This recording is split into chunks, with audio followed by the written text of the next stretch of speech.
California. And honestly, it's picking season on the Avocado Ranch, so they're pretty busy. Oh, I bet.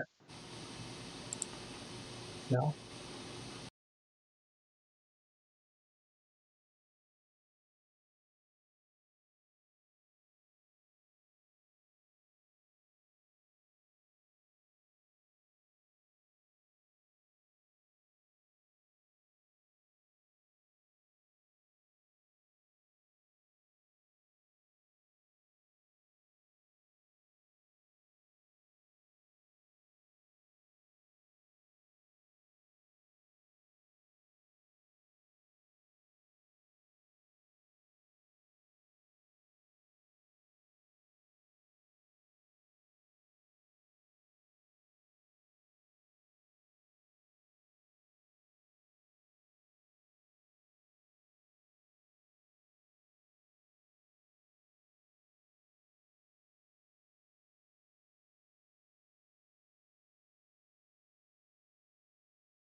And welcome back to another episode of Great Lakes Post live stream. I'm Casey Campbell. Thank you for tuning in.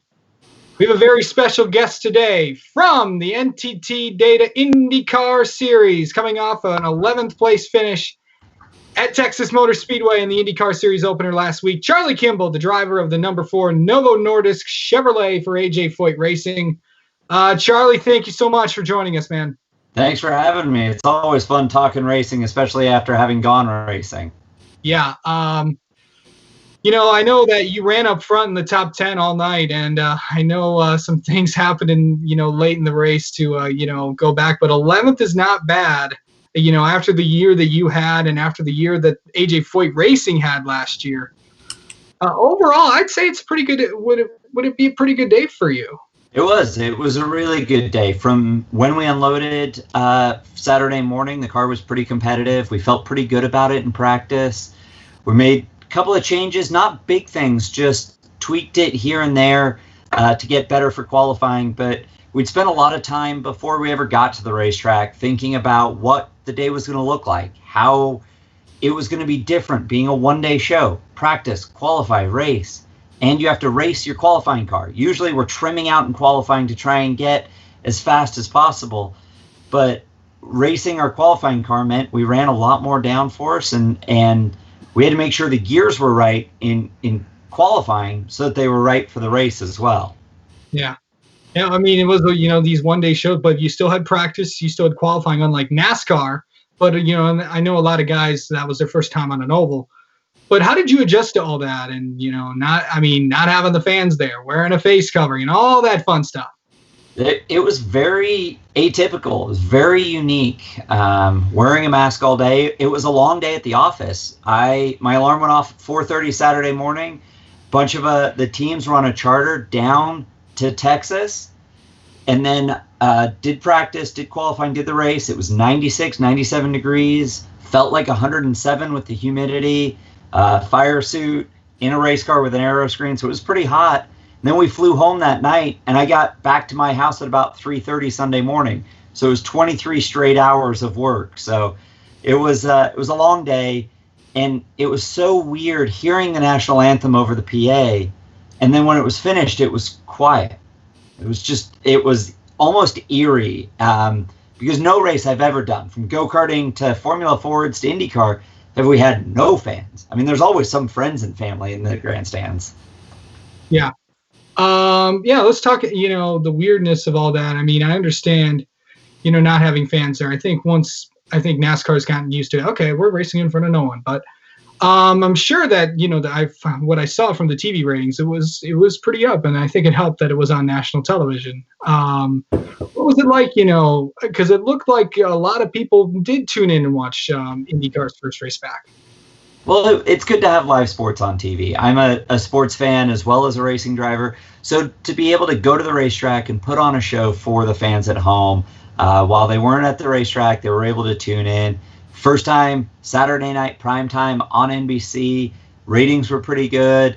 I think we put on a good race. Strategically, it was unique because of the tire limitations, because Firestone, with the shutdown, couldn't produce the tires they wanted for the race itself.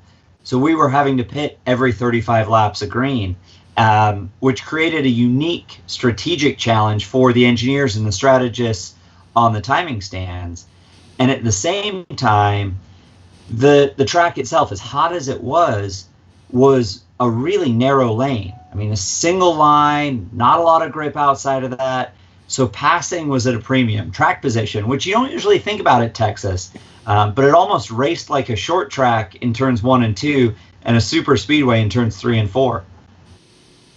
All right. Coming up, we'll talk with Charlie more about IndyCar and some of the things that you might not know about him after this.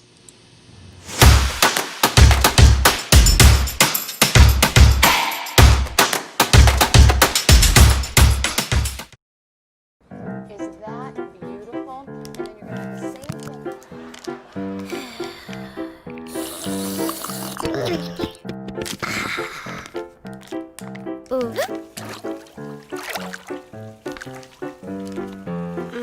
Is your money not sure what to do with itself? At Ally, we'll help it save for the future with our smart savings tools. For all things money, you deserve an Ally. And we're back. Charlie Kimball joins us. So, one of the biggest things that it's well put out there that you're also a diabetic. Your car is set up differently than other drivers. Talk about that specifically. I know we kind of talked about that when I had you on the Zoomcast a few months ago, but kind of tell what it's like to go racing. What did the team has to do to keep your blood sugar levels good? Well, my IndyCar is different than everyone else's because my body's different. I wear a continuous glucose monitor, and it transmits to a display, and that display actually plugs into the car's data system. So right before I get in the car, I hand it to one of my mechanics, Andrew. He plugs it in so that when I climb in the cockpit, I get my blood glucose right there on my steering wheel. And not only can I see it in the car, but it's transmitted via telemetry radio to the pit lane so the engineers can see it. In fact, I got a report this morning from my data engineer with my blood glucose tracking plus lap speed plus position in the race based on the whole race data that they pull out of the software. And then I send that to my endocrinologist, my doctor, and my exercise physiologist. And we take all that data and figure out if there's a way that my management could be better, my numbers could be better, so that I could be more competitive for the future, which is pretty unique. And I think having diabetes as a reason to be a better athlete is something that I'm really proud of. Yeah. This offseason, you signed on with AJ Foyt Racing after a few years with Carlin, and before that with Chip Ganassi Racing. Did you ever think you'd drive for SuperTex? I wasn't ever sure, but it's pretty special driving for AJ now, especially our first race being in Texas, his home state. He didn't make it to the race this weekend, I think, between the heat and some of the health and safety factors. He spent some time on his ranch on a tractor, but he was watching at home because Larry and I got calls right after practice, right after qualifying, right after the race. So he was definitely paying attention. And like you said, it was good to see the AJ Foyt cars, let them know we were there. We were running up front. I think we were up as high as third, fourth at times. Strategically, and a few issues with lap traffic, maybe not understanding where they were in the span of lead lap cars. We probably should have finished in that 4th to 6th, 7th range. We had a small miscalculation on the timing stand, so we ended up 11th, as you said. had a little damage at the end of the race, but still finished 11th, which is a solid start. For the first time I've ever raced for that team, first time racing the number 4 car, first time with the aero screen on a one-day show with no fans. There was a lot different, and we still executed really well. That aero screen, of course, the new safety initiative put forth by IndyCar this offseason. What was it like running with those on?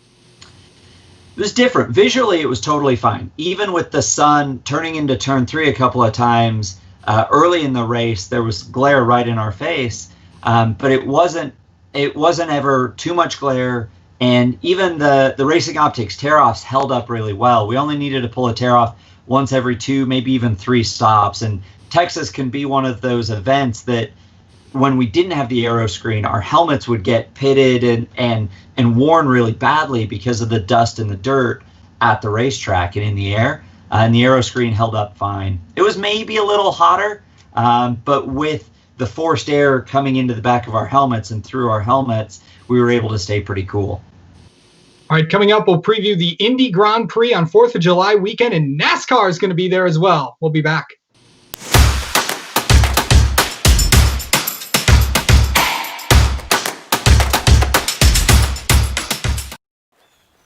What is this thing?